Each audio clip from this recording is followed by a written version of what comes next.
nabad lagu wadaago akuwaano wadankeenu guul wacan cadowka waabto nolol wanaagsan iyo barwaaqo nabad lagu wadaago akuwaano wadankeenu waa wadnihii jirhkeenna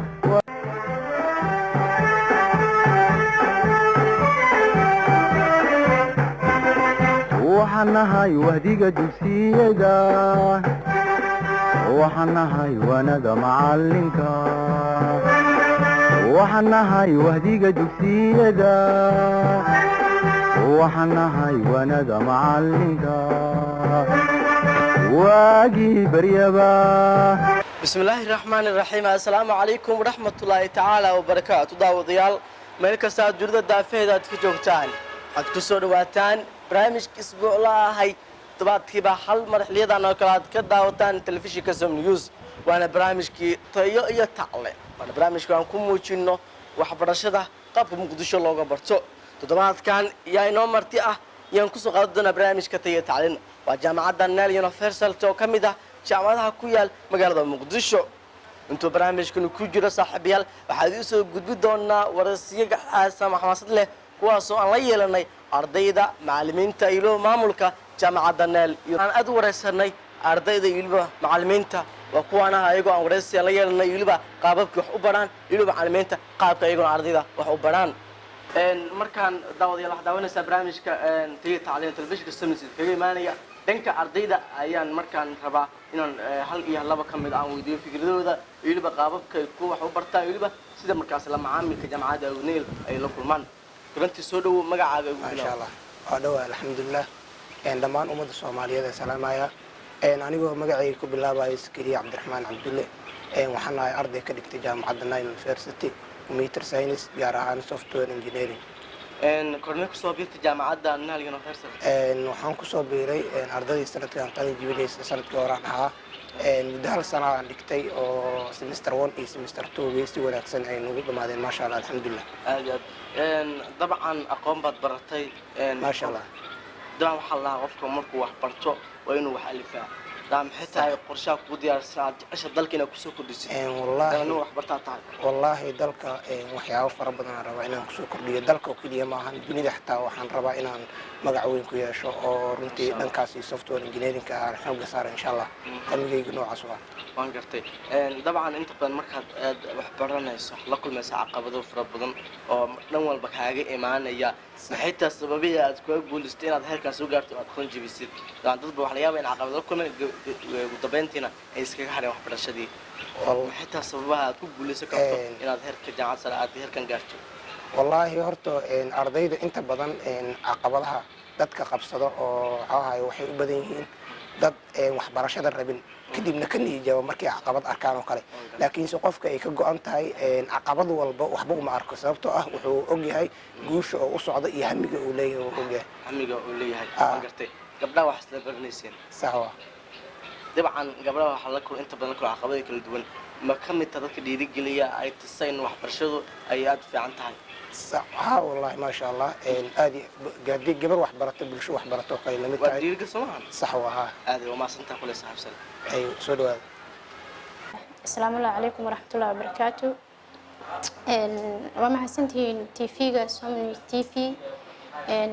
جامعة نايل يونيفرسيتي دمانتين برامج كطي تعلين أدب وما حسنتي سذو ناكسني نصب بغتين حفيز كبابليك ريليشن كمجعي وفردوس حسن محمد dhammaan ardayda Soomaaliyeed ee jecel inay wax bartaan heerka jaamacadda ka qalin jabiyay sanadkan dugsiyada sare waxaan kusoo dhaweynaynaa gacmo furan anagoo ah jaamacadda Nile University waxaan jecelnahay ardayda Soomaaliyeed inaan kor u qaadno tayadooda insha Allah jaamacadana waxaa ka howlgala macallimiin tayo sare leh aqoon xirfad leh insha Allah taala waxaan jecelnahay maado walba ama kulliyad walba jecel yihiin inay ku qancaan inaan kusoo dhaweyno ardayda Soomaaliyeed gacmo furan kusoo dhaweynaynaa idinkana aad u mahadsantihiin داود يا البرنامج كطية تعليم كود جرنا طبعا جعلنا نادي يونيفرسيتي وحنا نسوي يلاتي إن مركز بريال كانوا قدان معلمين أجانب أو تشوجا وده كنا الصومالية markan waxaa la jooga mid ka mid ah macallimiinta ajaanibta ah ee dabcan waddankeena jooga waxna ka bara ardayda Soomaaliya. Welcome to Som News TV. Thank you very much. Aad. Yeah. And your name, please? Ali Musa Abdi. Aad. And at what time do you started come to Somalia teaching? Yeah, I came in Somalia in 2018 in August. Aad. And which area you teach? I've been teaching in many parts of Somalia. In 2018, I've been teaching in Wabere, a place called Somali International Institute of Science and Arts. From there, I also came and taught in a university called Global University, which was in Tele, of course in Mogadishu. That was in 2019. And from there, when I completed, I had to transfer from Global University. I was transferred to Al Hayat Medical University. That one was since last year, 2020. The whole of last year I was in the Al Hayat Medical University teaching English program. And how's the life of teachers in Somalia? Yeah, teachers, we are here very many in numbers. We're all qualified teachers, more especially for English language. And if I say to compare the studying in the Somalia, the Kenya of America studied. Yeah. When you compare the level of English in in Kenya and Uganda, you find that even you can go into Google. You can Google. Yes. Uganda has the best language, of course, in English in the whole of Africa. Uganda is #1. Of course, I come from Uganda. I'm a typical teacher for English program because that's my field of qualification. I did the education in Makerere University in English program and skills development. Thank you so much. You are most welcome. Okay, hello to all the viewers around there. My name is Engineer Mu'min Jafar, a lecturer at the Home of Technology here at Nile University of Science and Technology. Our Mighty University, we have a couple of courses, and in the Faculty of Engineering and Computer Science, we have bachelor's, different bachelor levels, and that is bachelor's degree in information technology. We have bachelor's degree in networking. We have bachelor's degree in software engineering. We have bachelor's degree also in cybersecurity. And those courses, still we have a diploma courses of each and every degree that I've just talked about. So if you need anything related to computer, please, you are welcome to this Home of Technology and Home of Science. Allow me to take you through all the one of the systems, that is the desktop applications that were created by semester 3 students from this mighty university of ours. Please come along with me as I show you what these students are doing. Just 3 semesters, they can do such a desktop application. We have this is a desktop application that is showing IMRA Senior Secondary or Secondary School grading system. So our students tried to, if you select the O-level section, this is showing the classes, Senior 1, for example, and these are the names of the students in Senior 1. So when a student selects one of the students here, the student is taken to the selected student text box. After that, you can now grade, and you come here, you choose the subject. We have chemistry and all the subjects in O-level. So when you select history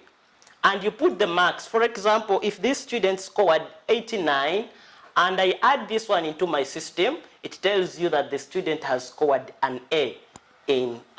history. So when you grade this system, this is a grading system of a certain school, and this is a small thing that our students, that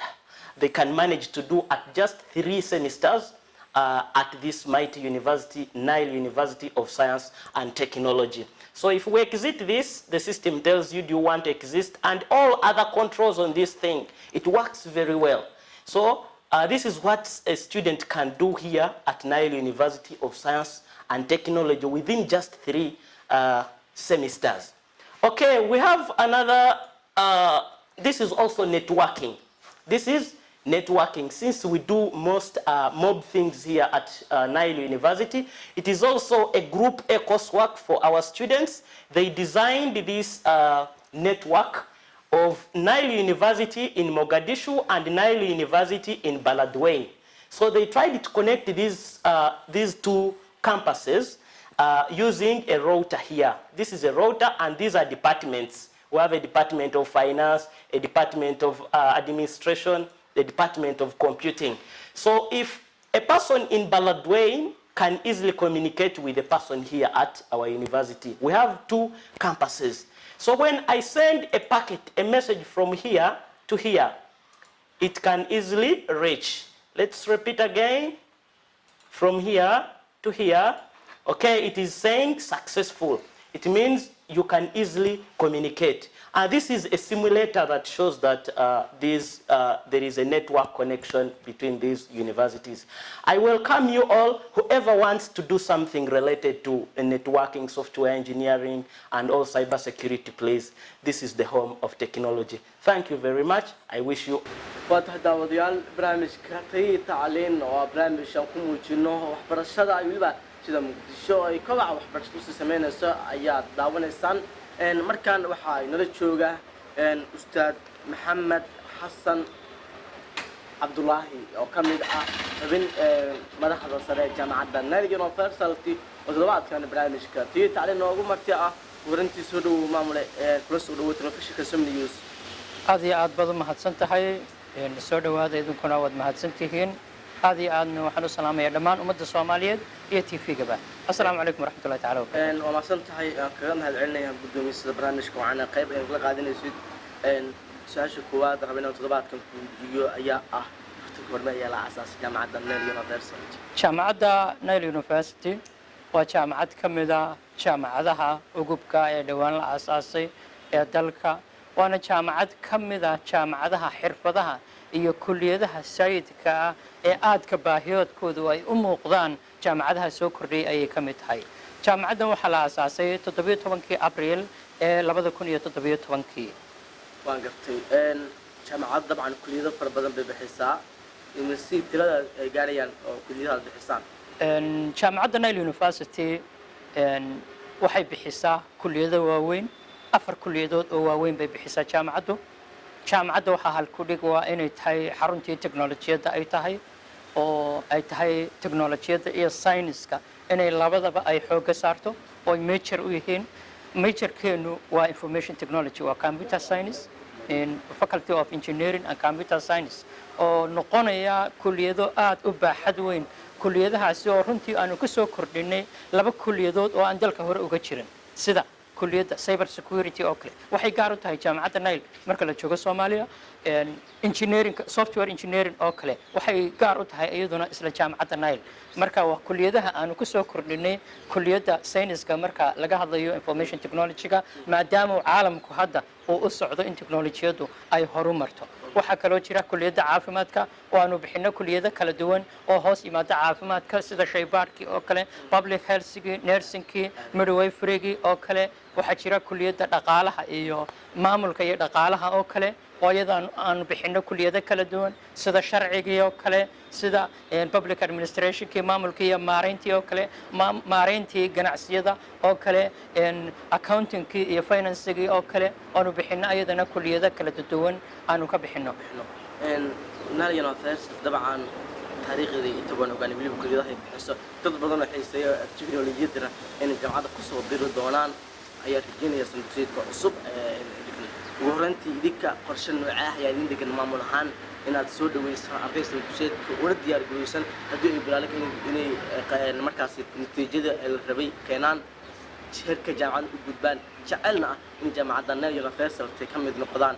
bal maxay tahay qorshe idin degan soo dhaweyn nooca ah ayaa idin diyaarsan aad iyo aad baad u mahadsan tahay marka hore jaamacadda Nile University looma aasaasin inaanu ka shaqaysano shaqo aanu ka helo ay shaqo noo noqoto waxaan u aasaasnay in ummadda Soomaaliyeed aan ugu adeegno aan ugu khidmayno marka horta goobtu waxa weeyaanba goob khidmo ardaydu ayaga iskale dadka wax ka bartaa jaamacadda ayaga iskale waxaan ugu diyaarsanahay inaanu ku soo dhaweyno gacmo furan qalbi furan walaaltinimo halkan waxaan ka ballan qaadayaa laba arrimood oo waaweyn waalidka waxaan u ballan qaadayaa aabe ama hooyo haddii aad ku mashquulsaneed oo la dagaalamaysay inaad ku hawlan tahay habkii aad u soo saari lahayd nolol maalmeedka qoyska ilmihii aad nolol maalmeedkooda aad raadinaysay waxaan u ballan qaadaynaa oo aan halkan ka cadeynayaa ballan qaadaya oo ku adkeynayaa mar labaad iyo mar saddexaadba in waxbarashada jaamacadda Nile ay ku qafiifin doonto cidda danyarta faamilada danyarta ee ku hawlan la daalaadhacaya siday u heli lahaayeen nolol maalmeedka wadankan xaaladiisu aynu ognahay ee shaqo la'aanta baahsan ay ka jirto dhaqaale xumadu ay ka jirto hadda sixir bararka soo bilaabmaya oo bilaabmay usbuucyadan hadda soo dhaafaya ama usbuucyadan hadda la jooga soo bilaabmay sixir bararka oo bilaabmay inay maciishadii kor ay u yara socoto dharka waa macquul oo iidaa keenaysa laakiin maciishadii ayaa iyaduna kor u yara socota sababa corona uu sababay iyo sababo kale oo cashuuraadka lagu kordhiyay iyo habab la xiriira marka waalidiinta waxaan leeyahay oon mar kale ugu celinayaa aabe ama hooyo waxaanu ku ballan qaadaynaa in dhaqaalihii iskuulka aad ku bixin jirtay dhaqaale aan wax badan ka roonayn inaanu scholarship ku siino awlaadda oo ay wax ku bartaan oo inay ka hadhin waxbarashadii annagu waxaanu ka soo horjeednaa arday wax soo baranayay 12 sannadood iskuul soo fadhiyay in waxbarashadii maanta uu uga hadho dhaqaale darro waa nasiib darro inoo tahay waana sababtaas aanu aasaasnay jaamacadda waxaan rajeynayaa in badan hooyooyin fara badan oo dabcan ilmahooda uga haleen arrimo dhaqaale xumo ama aad weliisa ah in ay ka mid noqon doonaan ama ay ku soo dir jaamacadda Nile University university cusub ee qaadashada midaan ilaabay baa jirta ballanqaadkii ardayda ayaan ilaabay ardayda Soomaaliyeed ee dhamaysay dugsiyada sare imtixaanaadka galay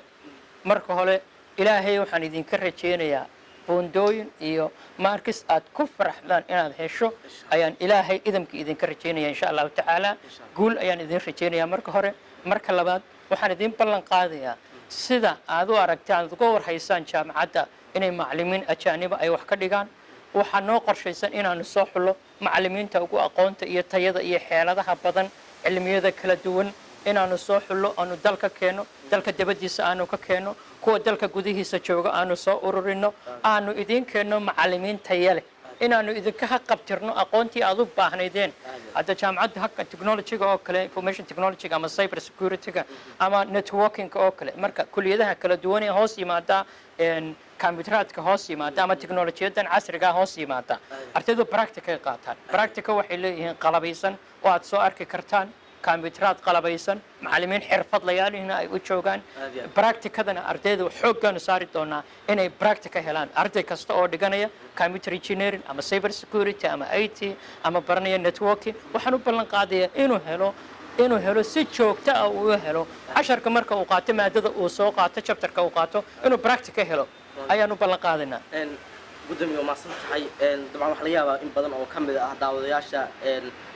jacayl inay ku soo bir jaamacadda Nile University kormeeya la furayaa qabashada sinugsiidka cusub waxa la furayaa sidaan wada ognahay hadda waxa la sugayaa in la soo dhajiyo oo la shaaciyo imtixaanaadka natiijada imtixaanaadka ayaa la sugayaa inay dawladdu soo shaaciso dawladdu marka ay soo shaaciso September bilowgeeda ilaa xilliga la rajeynayo waxba dib u dhici kara oo hadii ballanqaad hadda aan sameeyaan dhacdo waqtigaas cayiman admissionku furan yahay waxay ku xiran tahay admissionku wuxuu ku xiran yahay imtixaanaadka hadda dawladdu dib u dhigto imtixaanaadka shaacintiisa admissionkii hadii la furayaa loo furayaa social isweydiinaya taas maalintii imtixaanka la shaaciyo qof walba admissionkeenu waa furan yahay qof walba uu iman karaa jaamacadda hadda uu iman karaa uu soo booqan karaa arday kasta jaamacadda uu soo qiimeyn karaa laabku soo arki karaa ardayda caafimaadka shaybaadhka oo kala baranaysa laabkay soo arki karaan ardayda baranaysa teknolojiyadda waxay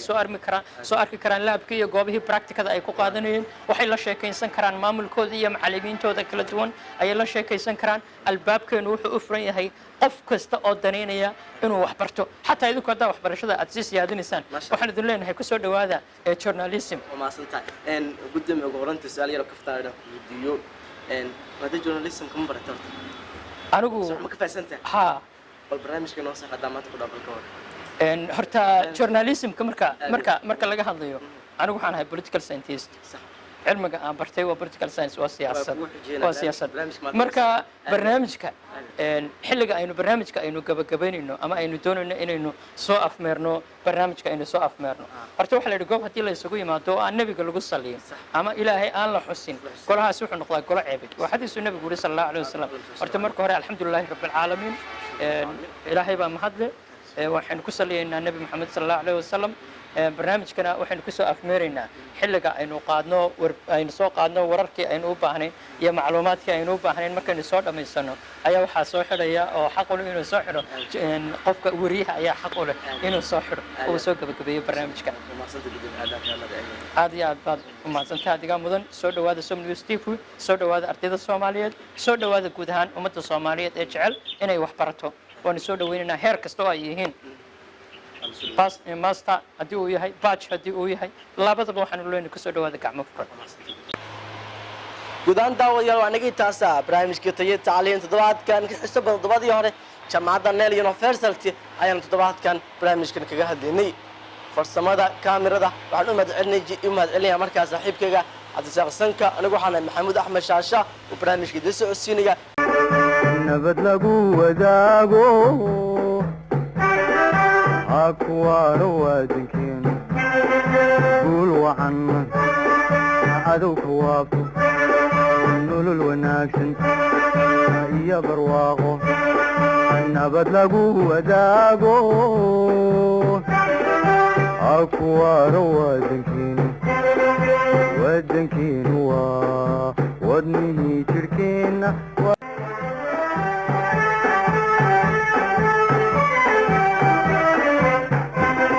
waxaan nahay wahdiga dugsiyada waxaan nahay wanaga macalinka waxaan nahay wahdiga dugsiyada waxaan nahay wanaga macalinka